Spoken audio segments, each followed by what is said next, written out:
Good evening and welcome to Undaunted, bringing into the news untold stories. I am Star Smart. Let's begin.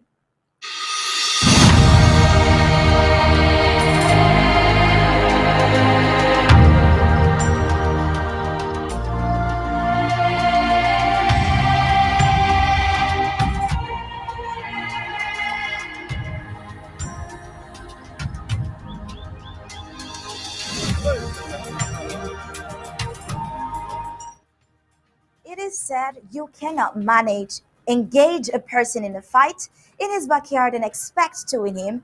The resistance the southern Cameroonians through the Ambazonian Restoration Forces have mounted is a hard pill for the La Republic du Cameroon to swallow.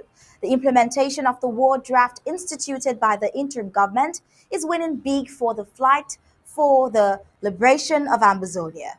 Those who declared war are not those on the field dying, which is why the defenders of Ambazonia think the occupational forces of La Republic du Cameroon should make it clear to the chief commander, Paul Biya, that the war he declared and the military option he embraced is not the way forward. The unfortunate thing, however, is instead of doing this, whenever La Republic du Cameroon forces encounter a fierce setback from the Amazonian Restoration Forces, they would rather vent their anger on the innocent population, increasing the death toll of innocent Amazonian lives in a war they stand nothing to gain. Well, we as always have a lot more in our full briefings on Undaunted tonight, and we will let the prime headlines usher us into that.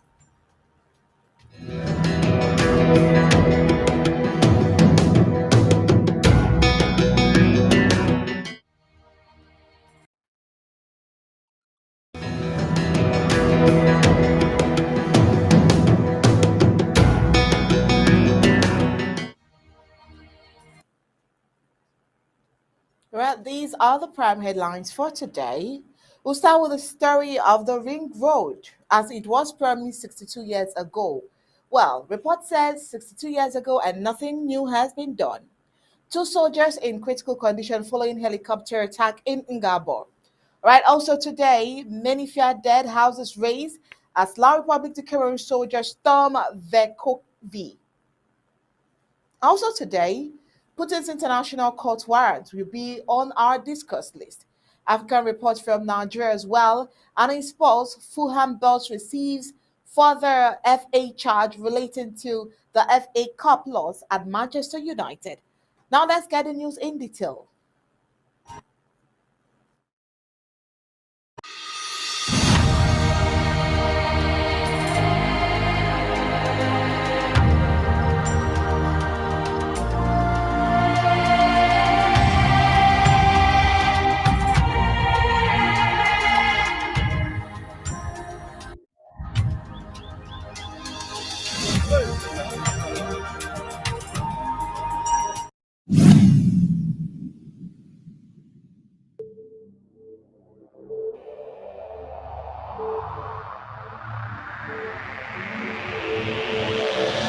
The media greatly influences society.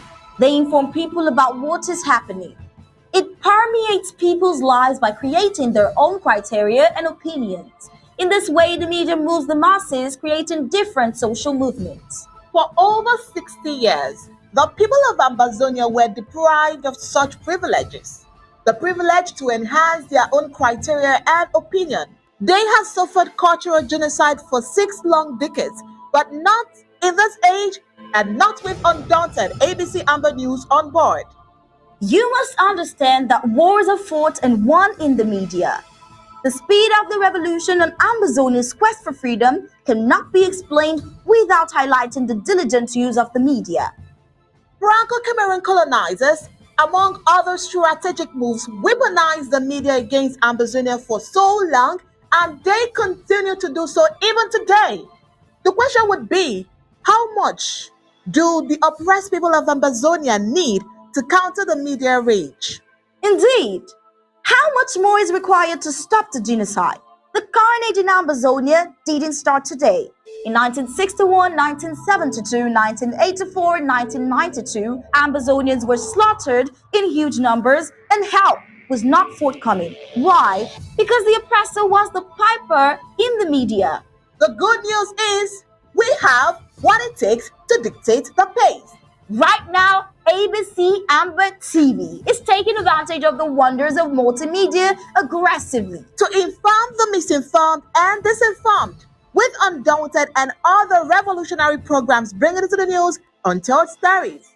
Most importantly, to win the media war by taking ABC Amba TV into every multimedia platform. In a word, where the importance of storytelling can never be overemphasized, Amazonians has to tell her own story, not the other way round. And like we say it always, Ambazonia must narrate her story accurately. We can do this together, you know, right? You are just a click away. Visit our website at www.abcambertv.com, and the steps are quite simple. With just a click on the website, you can become a club member with so many benefits.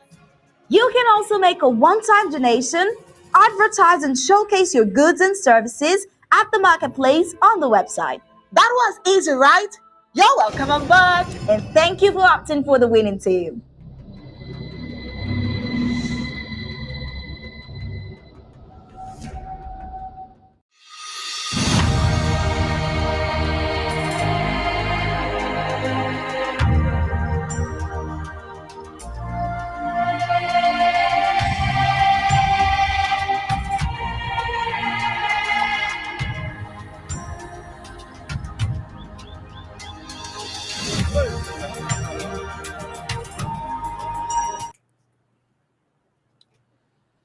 La Republic to Cameroon genocide in Ambazonia is on a surge, yet the international community is giving a blind eye to the happenings. Those who are still to come to terms that there is war in the Federal Republic of Ambazonia should accept that now. The colonial La Republic to Cameroon government, with no intention of seeing the conflict in Ambazonia come to an end, adopted the military option to crack down on all resistance to their assimilation of Ambazonians. Do not forget that over 45,000 lives has been lost so far. It is stupidity on the path of La Republic de Cameroon to think that taking the option against the people of Southern Cameroon, Ambazonia, will be an easy ride. Well, it's actually a mistake. This is where we will begin the full briefings of Undaunted tonight. How are you doing, Star? Very well, Oni. Good evening, Ambazonians. You can't engage a person in a fight in his backyard and expect him to not win. Well, this is a popular saying. The resistance that Southern Cameroons, through the Amazonian Restoration Forces, the ARF, have mounted is a hard pill for La Republic to Cameroon to swallow. Anytime La Republic to Cameroon terrorist forces encounter a fierce setback from the ARFs, they vent their anger on the innocent population. They, during the weekend, stormed Veco V, burning houses, looting, killing, and abducting innocent Amazonians. Why inflict such pain on an innocent population? While several civilians feared dead and many houses were reduced to ashes in the Kovi, Bui County, Savannah region of Amazonia, where our Republic to Cameroon terrorist soldiers carried out indiscriminate attacks on the community. The attacks were carried out on Saturday, March 25th, 2023, in the night when the villagers were fast asleep. Many of those who fled have not been found. The fear is that they are dead, given that they have already discovered corpses. Some villagers were also taken away, far away from their houses, and their houses were looted and set ablaze. Well, this is what a local narrated. On Sunday morning, smoke could be seen coming from the burnt buildings that were burned down by the terrorist La Republic du Cameroon soldiers. The colonial La Republic du Cameroon authorities, led by colonial governor Adolphe Lele Lafrique, have continually come under fire from the population who say they have always turned a blind eye to the suffering, especially when perpetrated by La Republic du Cameroon terrorist soldiers. It is the attitude of the colonial La Republic du Cameroon terrorist military of inflicting collateral damage on the innocent population of the Federal Republic of Ambazonia after any disappointing outing against the Ambazonian Restoration Forces. Well, two soldiers in critical condition following helicopter attack in Ngabo. Time has come for the colonial occupational forces of La Republic of Cameroon to pack out of Ambazonia with immediate effect. The casualties they are recorded within their ranks from the Amazonian fighters on the ground is enough for them to tell their hierarchy that things are not going well. The implementation of the war draft instituted by the interim government is winning big for the fight for the liberation of Amazonia. Those who declare war are not those on the field dying. The occupational forces of La Republic of Cameroon should make it clear to their chief commander, Paul Biya, that the war he declared and the military option he embraced is not yielding fruit and that they don't want to die again. While Ambazonian fighters in Ngabo yesterday, Monday, attacked a La Republic du Cameroon helicopter, killing one and injuring two top La Republic du Cameroon occupational army staff, why except dying every day in a day declared by someone who can barely stand on his feet. Anyways, two La Republic du Cameroon occupational soldiers currently nursing their wounds in critical condition at the Undu hospital after their helicopter was attacked by separatist fighters in Ngabo in the savannah zone of Ambazonia. The colonial La Republic du Cameroon Sergeant Ghislaine Marcel of the Bafoussam Squadron and Staff Sergeant Buko Boko of the Nkambe Battalion were severely injured following an attack which took place yesterday, March 27, 2023. The attack was orchestrated by Ambazonian fighters that had intelligence knowledge of the coming of the La Republic du Cameroon military helicopter. They planned an ambush that worked out successfully as planned. The two La Republic of Cameroon soldiers, according to reports, were on their way to Ntuba to provide their colleagues with food when they were attacked.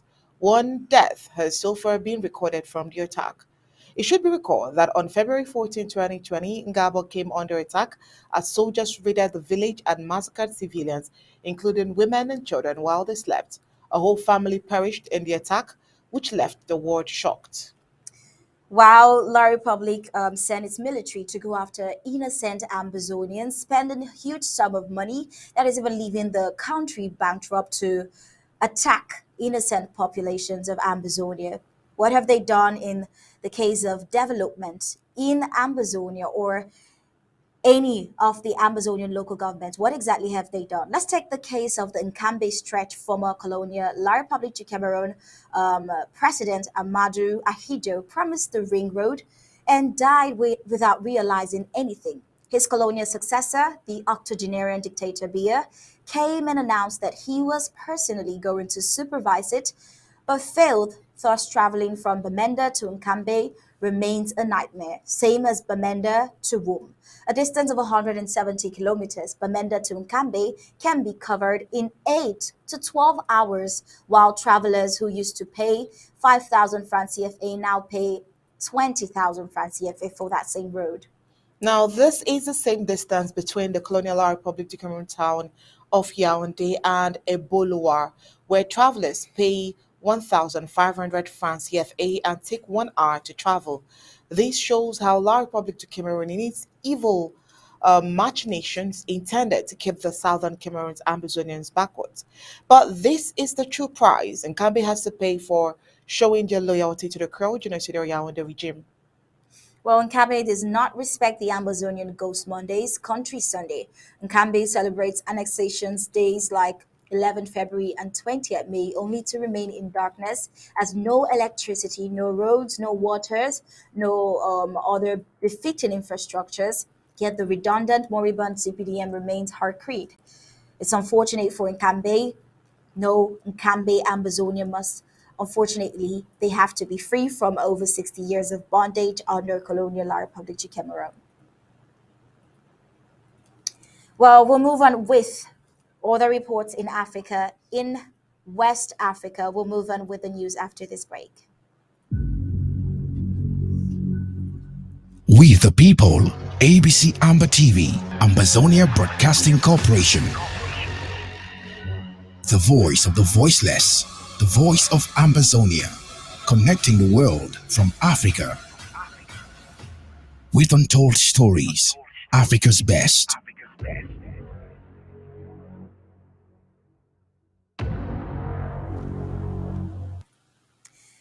Like we told you, in West Africa, Nigeria, still on the lawsuit by Labour Party and other Nigerian political parties against INEC. A former Minister of Information and National Orientation, Labaran Maku, on Tuesday admitted that many in the camps of the ruling All Progressive Congress and the opposition People's Democratic Party underestimated the presidential candidate of the Labour Party, Peter Obi, and his supporters known as the Obedient. Mako, who is a PDP chieftain from Nasarawa State, further said that the two main parties underestimated Obi and his supporters because they thought he lacked political structure and would not be able to do much, but were surprised by the outcome of the 2023 presidential elections, which showed that the youth were not joking. The former minister said this while fielding questions on a TV program about the outcome of the 2023 elections. According to him, what happened in the presidential election was that there was this wave of young people, the obedience that took for granted, and they were thinking P2B was a joke. He says, where would he go? So both the PDP and the APC, we were thinking this man does not have structure.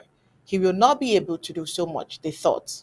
But unfortunately, the young people seized the initiative from the politicians, and for the first time, he says what we saw in Nasarawa, Edo, several other places, and in Delta State, where the PDP vice presidential candidate comes from, we saw that young people were serious about what they were doing and they took advantage of social media project, a program which has shaken the nation, he said.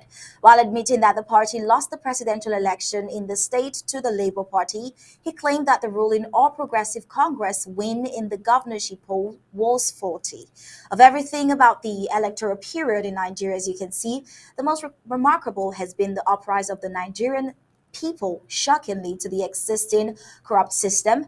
Well, we hope results erupt from this electoral period in Nigeria and other African countries can follow suit this revolution lead. Right, and also on the international scene, Putin's international court warrant is on the storyline today.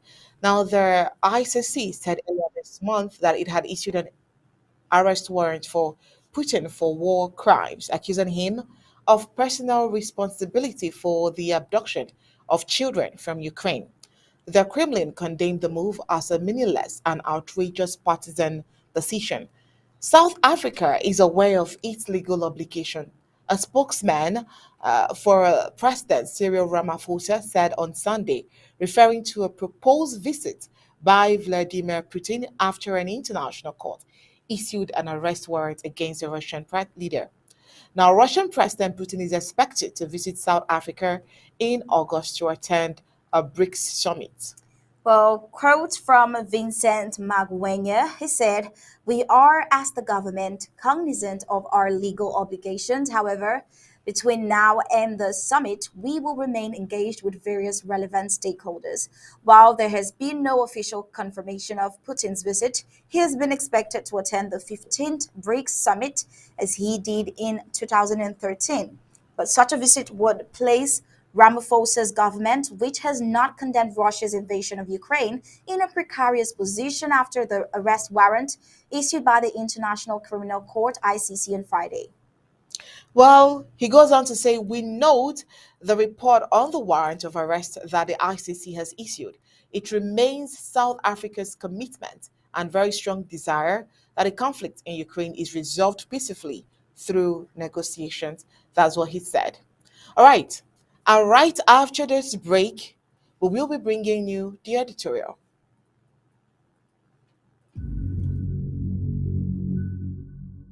the people, ABC Amba TV, Ambazonia Broadcasting Corporation.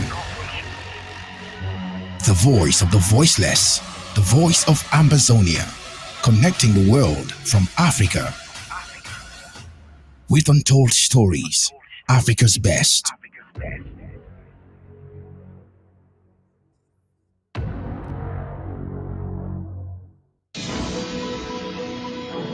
In our editorial of today, we'll take a look at an open letter to the Prime Minister of Cameroon, Chief Dion. We the people, ABC Amba TV, Ambazonia Broadcasting Corporation. The voice of the voiceless, the voice of Ambazonia, connecting the world from Africa with untold stories, Africa's best.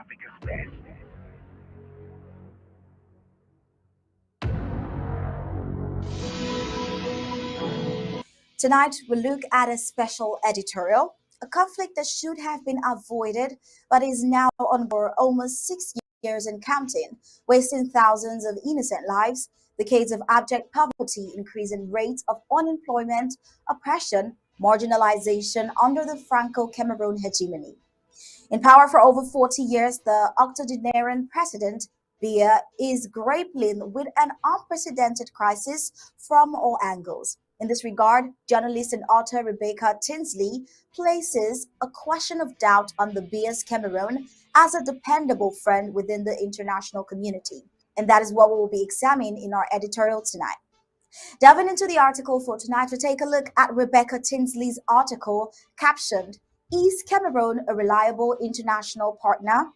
She writes in this article, and I quote, In recent weeks, it has emerged that the government of Cameroon is moving closer to the Kremlin at a time when other countries have distanced themselves. As the International Monetary Fund IMF warns Yaoundé yet again to reform its governance and economy, diplomats and investors will be questioning whether Cameroon is a reliable partner. A risk analysis assembled by the nonpartisan Global Campaign for Peace and Justice in Cameroon warns that Cameroon's deteriorating security situation and Yaoundé's reluctance to resolve the Anglophone crisis are damaging its international reputation. The conflict in Cameroon's predominantly English speaking regions has battered the region's economies while causing massive displacement and destruction.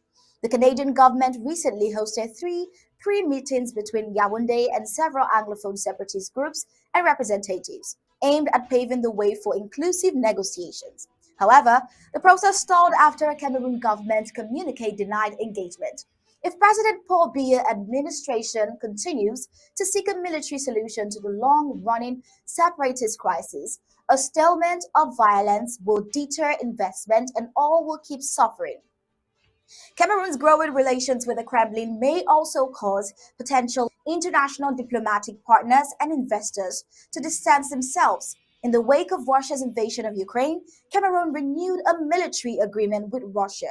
And last month, Cameroon again chose to be absent during a United Nations General Assembly resolution on Ukraine.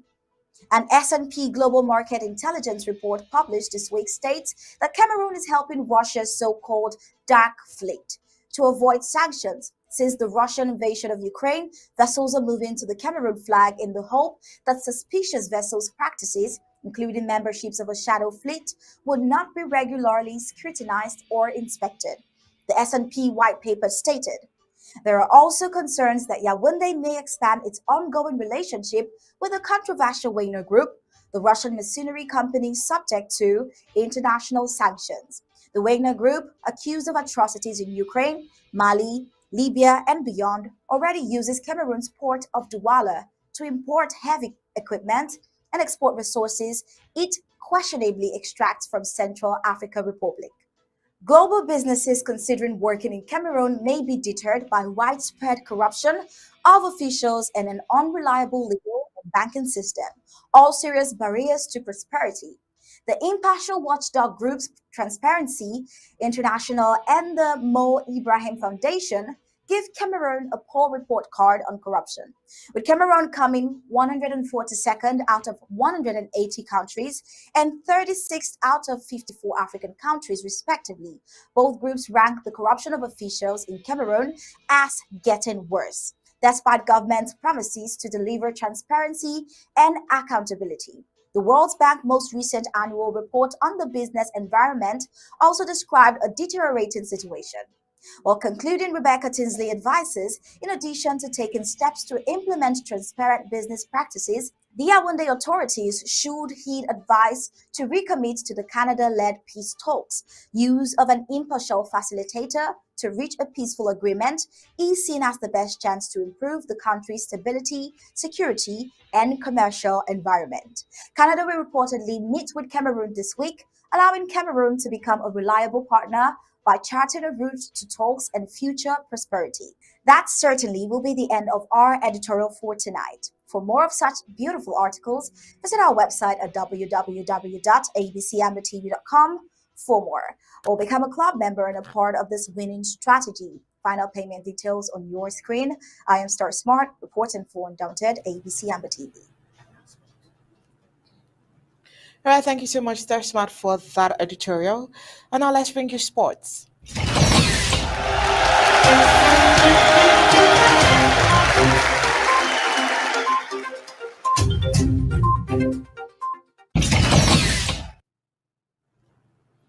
All right, and in sports, manager Marco Silva has been charged with misconduct for comments he made following his sides for the FA Cup defeat at Manchester United. Now, to get more of this, let's meet Gab Ellison.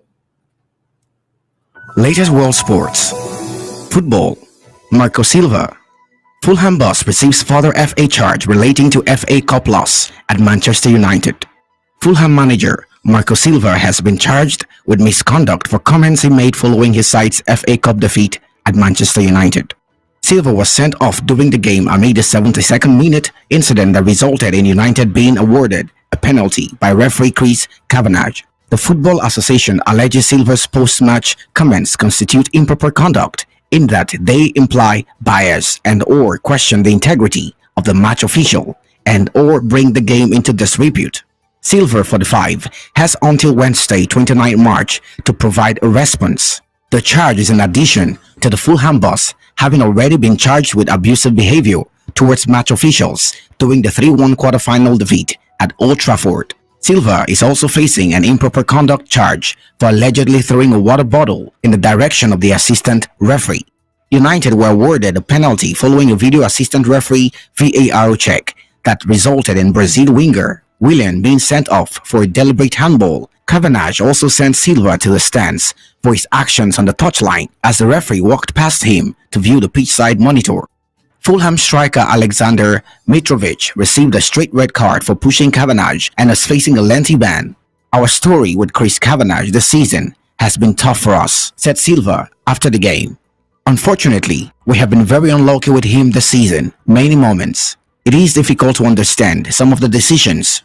We heard that West Ham gave away from home in October. We lost the game with 2 clear handball goals, and it was Chris Kavanagh in that moment. Today, everyone saw what is happening in this game. It is difficult for them to not look for these things. Harry Kane.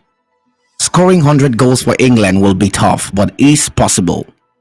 England striker Harry Kane has said scoring 100 goals for his country is not out of the question. The 29-year-old became England's all-time top scorer with 54 goals when he converted a penalty in Thursday's Euro 2024 qualifying 2-1 victory in Italy. He added his 55th in 82 appearances when he scored in the 2-0 win against Ukraine on Sunday. Getting 100 will be tough for sure, but I never count out anything, said the Tottenham forward. I am still young. I am 29. I am still fit and strong. I want to play for England for as long as I can. England will play Malta and North Macedonia in June in their next 2 Euro 2024 qualifiers. Every game there is, I will be putting myself forward to try and play, added Kane. We will take it step by step. The next step will be trying to get into the 60s. 100 is not out of the question. It will be extremely tough, but we will have to see how the next few years go. Kane overtook Wayne Rooney's 53 goals to move top of England's all-time men's goal-scoring chart. The sports striker now leads a group of 6 Englishmen to have scored more than 40 international goals. Of those, only Jimmy Greaves scored his at a faster rate, 1 point every 1.3 games, compared with Kane's 1.5. Kane scored 16 international goals in 2021, which is a record for England in a calendar year. His tally for his country includes 6 at the 2018 World Cup and earned him the Golden Boot at the tournament. I am extremely passionate about my country. I love playing for England, said Kane. To think of all the English legends and strikers that have played for the game and to be number one now is just beyond my dreams. Playing for England is special, and to have this record is special. I don't think I dreamed this far. I dreamed of playing for England and scoring for England. To be record goal scorer was not even in my dreams. I have had so many great moments, and hopefully there are more to come. Tennis. Miami Open. Elena Rybakina beats Alice Mortens to reach quarterfinals. Wimbledon champion Elena Rybakina is through to the Miami Open quarterfinals after beating Alice Mortens in straight sets. The Kazakh 10 seed defeated her Belgian opponent 6-4, 6-3. Rybakina is now unbeaten in 11 matches, while victory in Miami would see her achieve the rare Sunshine Double following her title win at Indian Wells earlier in March. She will play Italy's Martina Trevisan in the last 8.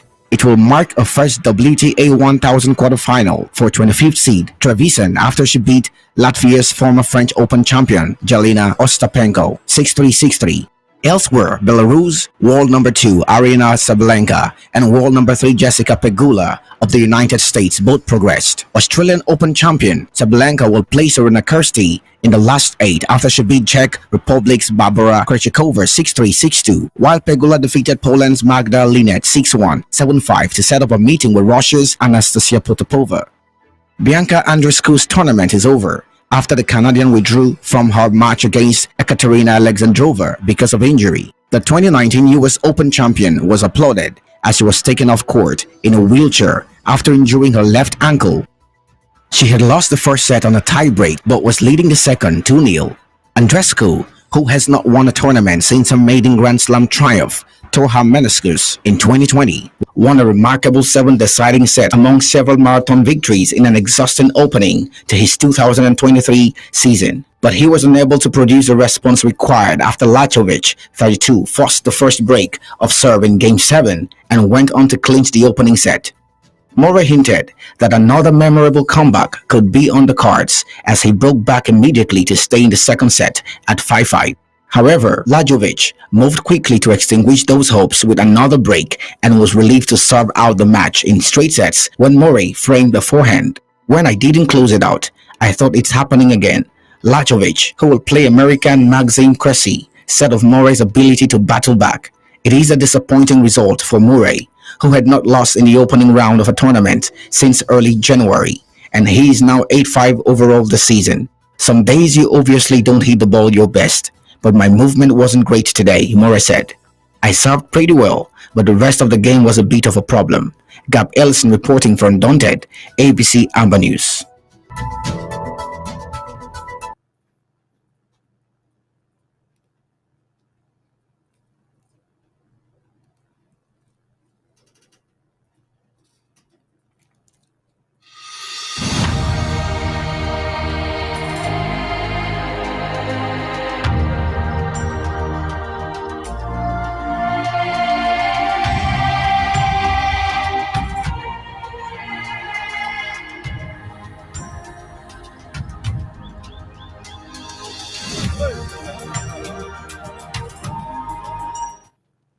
Right, thank you so much, Gab Ellison, for that sports report.